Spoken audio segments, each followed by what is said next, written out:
welcome everybody. Thank you very much to everybody for attending. I'm Michael Seropian, and I'm really very honored to be in the position of president of this wonderful organization, and it's grown, tremendously over the years.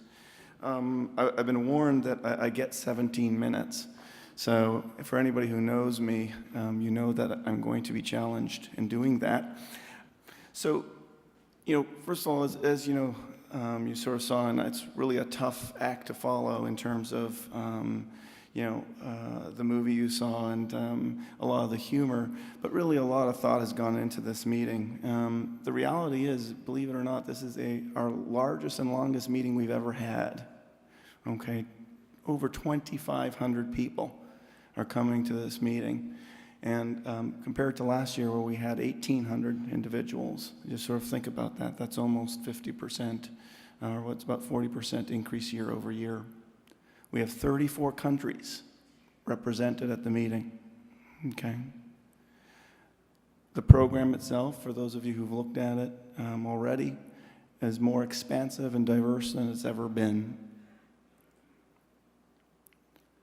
The society, continues to grow. And for those of you who are at the business meeting that we just held, we've seen already this year 28% growth year over year. And it just keeps, getting bigger and bigger.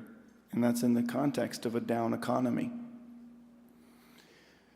The society itself has remained truly interprofessional.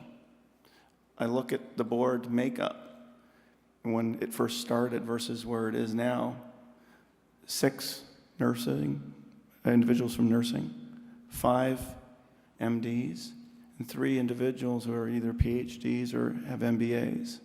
Again, diversity representing the society and who you are and your interests as members. So committees. We have 15 different committees.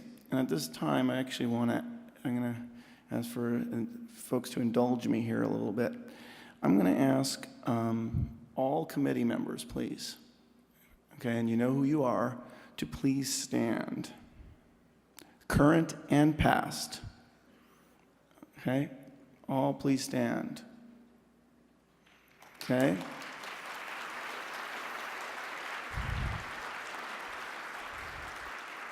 So right now, we have over 215 members, that are actually active participants in the society as committee members. They are the ideas.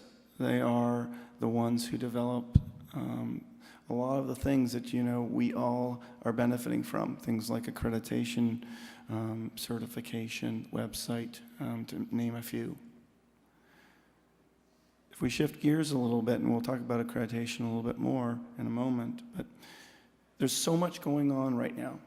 And really the best way I could characterize it, I was actually asking Mary Patterson, the immediate past president, what 2 words would you really use to encompass where the society is going and what's happening now? And that's engagement and involvement. People are engaged. They are immersed in something that's really very, very exciting. The journal, if we look at what's happening with the journal has gone to 6 publications a year now. Pipeline is full, okay? And with manuscripts that, just again, keep getting better, more diverse, and really addressing the things that we want to know and we need to know to learn, what people are doing, and based on, again, good and vigorous science. We're expanding as a society, and again, this goes to the issue of being engaged and involved, to actually expand into regional meetings, where we're going to actually have our very first meeting in May in Hong Kong.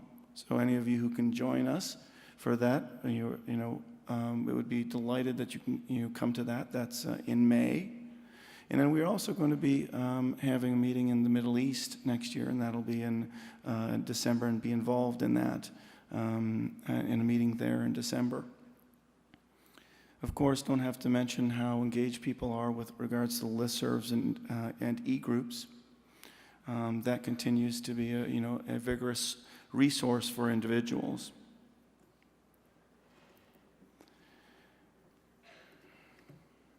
Let me talk a little bit about accreditation, okay?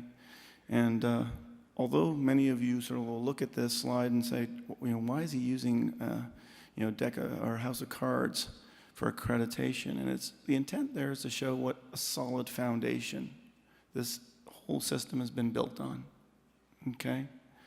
And the reality is that accreditation has provided something very valuable, really standards for the whole community, for the whole simulation community to actually, look at and be able to sort of use as a reference point, not just to become accredited, but also to use as a reference point of where you want to go and where you might go in the future.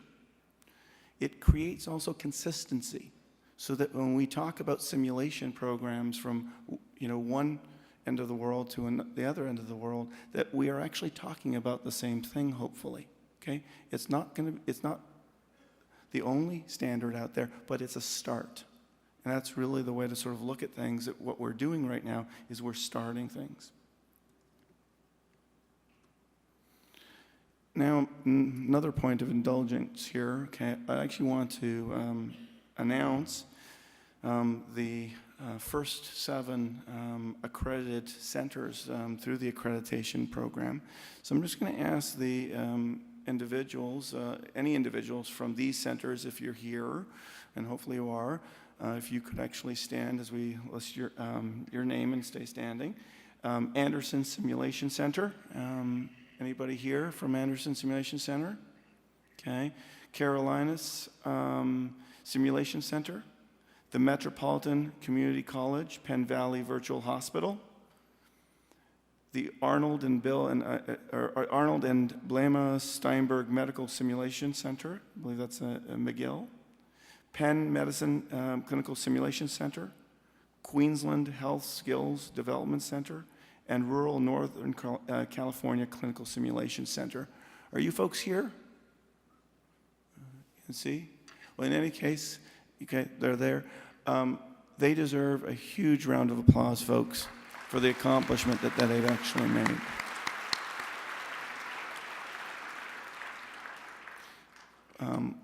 Well done and well deserved. Just one comment I want to actually make, as we talk about engagement, and that's the Research Summit, a Research Consensus Summit. How many people here attended that? Great. Well, it was interesting, as I mentioned in the business meeting upstairs, well, they expected 50 to 100 people. They got 300, okay? The level of engagement was huge. And really what was interesting about it wasn't just one discipline, it was many disciplines. And not just many disciplines, people from different sectors that were there and asking, really the pertinent questions that are ahead of us from a research standpoint. I think the reality is, and really as we recognize from a meeting like that, is that we can't do this unless we do the research. And often research comes second. We put our sim centers up, we buy the toys and the mannequins with cigars in their mouths, and we forget about the research. So really, think about that, as you continue to develop within your own simulation programs. Out of the simulation, or the Research Summit, we're hoping 10 monographs will actually come out of them and will be published in the Society Journal. One announcement that I did want to make, this was on behalf of the Board of Directors and who had a vote on Thursday. We actually want to announce that we are establishing a research and simulation fund, okay, intended to, again, promote scholarly work, and you'll hear more about that in the near term. So encourage any of you who are involved in research or would like to contribute to the fund, please to do so. Let's just finally shift gears a little bit, because you're all here for a meeting. You're all here to learn, to question, and to share. And so there are lots of hot topics out there, and a couple of things sort of came to mind, okay? The first one, of course, is, standards. You'll learn a lot about standards and a lot of different sessions that you can go to on standards. And the thing that's sort of interesting, I'm not sure how many people out there know, but there are at least 15 different standards of electrical outlets in the world. Who thought that one up? Okay. That's the BP oil spill. And again, here we had an oil industry that was supposedly being regulated by standards. And we quickly came to understand that, there aren't standards for some things. And there's a dear price to pay for that. And I think a lot of that sort of applies to us as we use simulation. So as we look ahead, the reality is we need standards. We need to have them for our programs, for our educators, operations, curriculum, even implementation, how we implement things, but also for our learners. We have to develop those standards and those understandings. Again, as you go out, just like with standards, question them. Explore them. But in debriefing, the same thing. It's unusual because so often people talk about simulation and say debriefing is the thing. And question that. Is debriefing the thing? Does debriefing have to happen every time that we actually do simulation? What's the best type of debriefing? People will argue for days on end on that. And again, as you go out to this meeting and go out to the sessions, question and learn and explore. Question implementation. So many sessions I've been to in the pre-conference in these past couple of days, people are asking questions, how do I implement? Question how we do that.